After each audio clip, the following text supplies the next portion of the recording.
Well, back with Dr. Leigh. Dr. Leigh, a question about missing teeth. And I'm mainly talking about missing teeth in the back, kind of, because anytime a patient of us has a missing tooth in front, we run to a dentist very fast because it's ugly.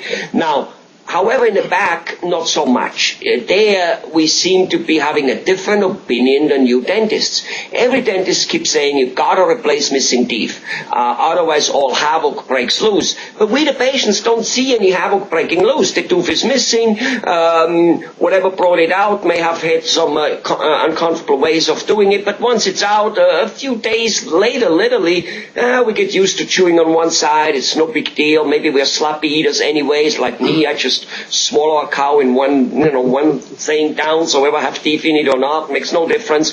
So the point is, why a dentist so much pushing missing teeth replacement, and we, the patients, don't seem to see the point in it. All we see is a few $1,000 flying out the roof, the pocket.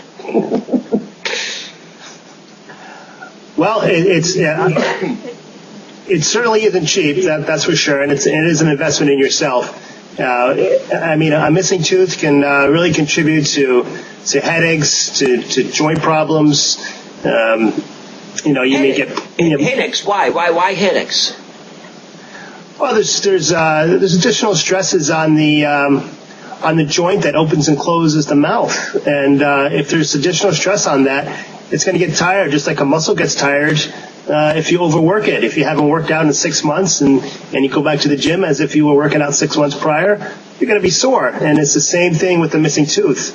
If there's extra stress on that joint from the muscles that open and close that joint, those muscles are going to get tired, they're going to get fatigued, and they can put stress on the joint. So we're talking about those joints here, right? Yes, yeah, right up back. It could be in the form of an earache. You may think it's an earache right in front of your ear, and it could end up. It could actually be the joint that opens and closes your lower jaw. Well, that makes that kind of resonates with me a little bit. Me being a mechanical engineer, I know that if you have a couple hinges or cogwheels with it just a little bit out of alignment, then the whole machine eventually will come to a screeching halt. It may take a while, but it will come to a screeching halt. So, and obviously those muscles are connected to the head. Wow, because, a headache, because, maybe, so are you saying that maybe there are people running around having migraines and that, back pains and or neck pains and that type of thing, who actually, they went to a chiropractor, it helps, it comes back, it helps, it comes back, all that type of stuff. We have heard people about it. Would it be wise for them to go and visit a dentist? It certainly wouldn't hurt them. And I've actually I witnessed a dentist who had pain in her hip, and they diagnosed that was related to her joint and the way she sits and when she's working. And a splint was made for her, and she wore the splint, and the pain went away immediately. So it's amazing how these muscles are interconnected from the neck right down to your hip potentially. Right. All right. Let's go back to the teeth. Are there any other thing? This is bad. This is major enough. This would start making me. In fact, I have one of those missing things somewhere in the back. But apparently, the dentist says it's. He doesn't seem to be pushing me too hard on it. But the point is, so I can see that this is major, because headache, shoulder pain, neck pain, not sleeping well, maybe thinking you have a bad pillow when it is really all together. That's bad because it affects life. If during the day you can't concentrate because you have a headache, you get more cranky with your kids, with the family, whatever. But any other things there? I've heard that missing teeth, go to bone loss. But how much bone can we lose there that this is dangerous? Tell us a little bit about it. Well, the amount of bone loss, it varies with each individual. And generally you don't see a huge amount of bone loss in a short period of time. I think the main thing is to consider is how did the individual lose the tooth?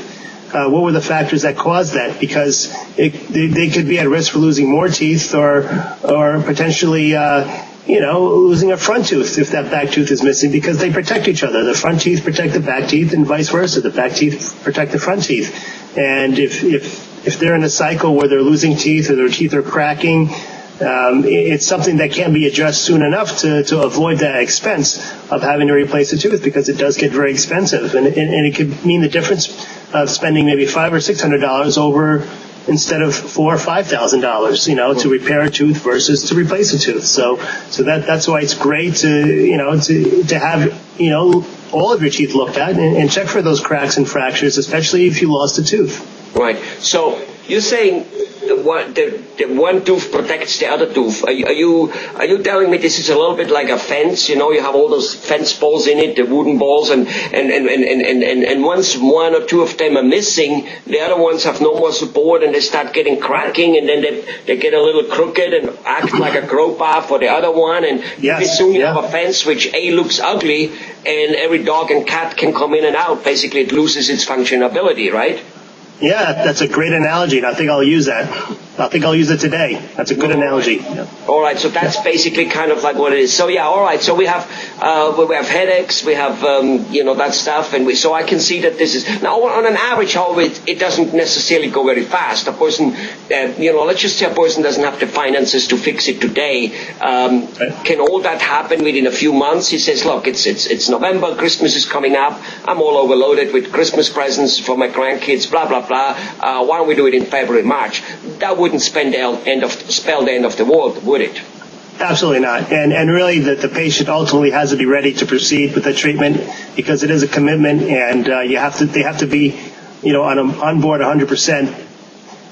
Because again, it is an expense. It takes time, and if it's something they don't want to do and they're begrudgingly doing it, it's just not going to be a pleasant experience. So we want ultimately want the patient experience to always be positive, and we have to consider the outside lifestyle of that patient, and we do have to fit the dentistry into the lifestyle, and that's where the relationship, again, it's all back to the relationship with the patient. Right. So would you say that there sometimes is actually even a case where, okay, that tooth is missing, but Mrs. Schmitz, no really big deal. I don't think, it's missing in a way and in an area where